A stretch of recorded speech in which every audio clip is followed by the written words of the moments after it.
Okay, now we have seen the patterns of modern economic growth.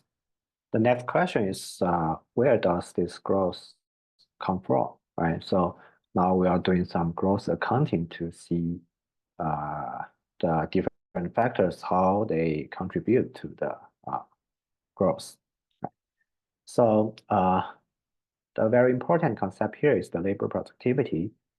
That's closely related to our economic growth, right? So labor productivity is defined by the value that each worker creates with the per unit of input, right? So like the per hour or per workday, right? So higher labor productivity means workers can accomplish more in the same amount of time. With that, they can free up time and resources to use elsewhere, like, right?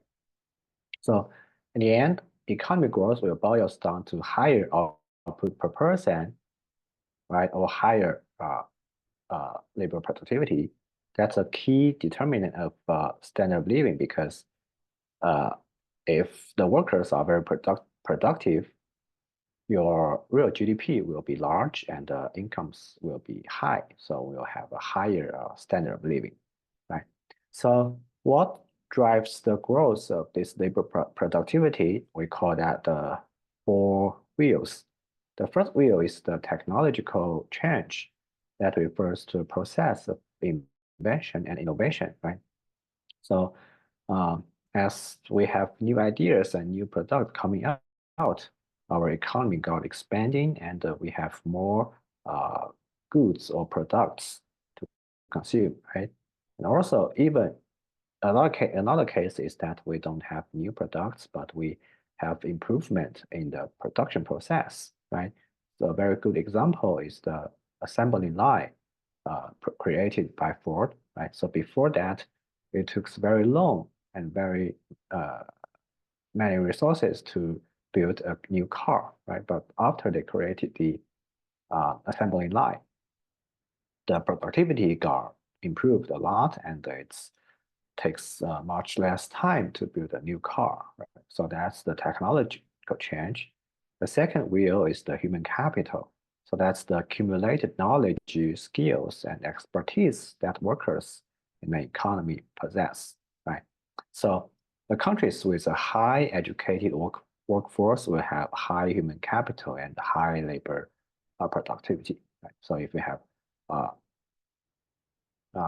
more knowledge, better skills, you can produce more within the same amount of time. And physical capital, that will refers to equipment, right? So suppose a moving company with 20 workers, they only have one truck, right? So if they only have one truck, these 20 workers, they cannot move a lot because the physical capital is limited, right? So suppose now they have 10 trucks. So even still the same number of workers, 20 workers, they can move much more because now they have more capital, 10 trucks, right? So that's the physical capital. And the fourth wheel is the natural resource. These are the valuables provided by nature. So like the rivers, windy plains, mineral deposits, and oil deposits. Okay. So that's more some conceptual framework. So, but how economists organize and how organize these factors, we use the production function, right? So the production function shows the relation between outputs and inputs. Here, the output is Y, total output, or our real GDP, right? So Y is given by A times the second term, right? A here is the level of technology and efficiency. So if we have better technology, higher efficiency, even for the same amount of input, we'll have higher output Y, right? So that's how A works in the function. And F here is an abstract functional form that shows how inputs are combined to produce output, right? So this function F will have four arguments, K, L, H, and N, right? K here refers to physical capital. L here refers to the labor or population. H is human capital, N is natural resource. Right? So if we have, in the end, we have better technology, A, we have more physical capital, K, we have more workers, L, we have more human capital and more natural resources, we'll have higher output, right? So that's how the production function works. Now we will impose some assumptions on this production function, which is a constant returns to scale, CRS, which means if we double the inputs, the outputs also got doubled. The formal definition is changing all inputs by the same percentage will cause output to change by the same percentage. Right? So if we're doubling all the inputs, like here, we double K, L, H, N at the same time, right? So we can factor this to out. In the end, the output can be doubled. That's the constant return to scale assumption. With that assumption, we can calculate the GDP per capita, which is given by Y over L. Remember, Y is our total GDP. So Y over L population is our GDP per capita. Because our CRS assumption, we can factor this 1 over L into the function, right? So we got Y over L, which is GDP per capita, is given by A times this term. Now we have a more mathematical representation of the four wheels because the four wheels are driving our labor productivity, which is closely related to GDP per capita, right? So here the first wheel A appears here. The second wheel, physical capital per worker, which is defined by total capital over total worker, which appears here, right? Human capital per worker, H over L appears here, and natural resource appears here. Right? So that's a mathematical representation. So how these different factors contribute to our economic growth? There are some work by economists. They did some decomposition. So since 1948, right? So US has an average labor productivity growth rate of 2.5%, right?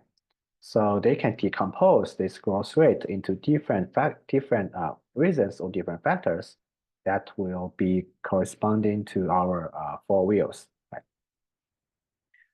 The largest part coming from A, or the technology and efficiency. So you can see technology and efficiency will contribute 2% of the growth rate. So that 2% accounts for 80% out of 2.5% in total. Right? So physical capital contributes 0.1% growth rate, and that 0.1% growth rate will account for 5% out of the total 2.5% growth. And human capital will account for 15%. So you can see that the largest contribution comes from technology and efficiency, and then the human capital. And the last one is the physical capital. That's the case for the US, but right, it's not necessarily true for the other countries. So where does this A, technology and efficiency, come from? The answer is a very large of that comes from our research and development activities, because with the research and development, we can create new ideas, new product, and a new production process, right? So this figure shows you the R&D cost in the US as a share of the total GDP. So we can see that that increased a lot in the last century. And recently, the R&D expenses will count for almost 5% of the total GDP. That's a very large number. And this figure shows you the patents number granted by the US Patent and Trademark Office, that you can also see a very large increase in the last decades. If we have new patents, which means probably there will be new products, new technologies associated with that, right? How about physical capital? So again, physical capital per worker will help to improve labor productivity, right? So this figure shows you the relationship between labor productivity and capital per worker. So you can see there's a clear positive correlation, right? So if we have a higher capital intensity, the labor productivity will be higher. But for many poor countries, they were stuck in this poverty trap. Why is that? Because for very poor countries, they have very low income. So with that very low income, they have to eat everything they produced, right? So which means they cannot save, they cannot investment. Because if you want to investment, which means you cannot eat everything, you have to save, right? So low income, eat everything, which induced very low investment. So low investment will give us a very low pace of capital accumulation. So low capital accumulation will induce a low capital per worker level. So their labor productivity keep low. So that will give them a very low income. So that circle shows how the poor countries got stuck in that poverty trap. And the last one is the human capital. So the left figure shows you the index, the human capital index in the US. You can see a very remarkable increase in the last decades. Right? Where does this human capital increase come from? A large part of that comes from the education, right? So nowadays we have more workers with higher degrees, so that better educational attainment, you can attainment, you can see that in this figure.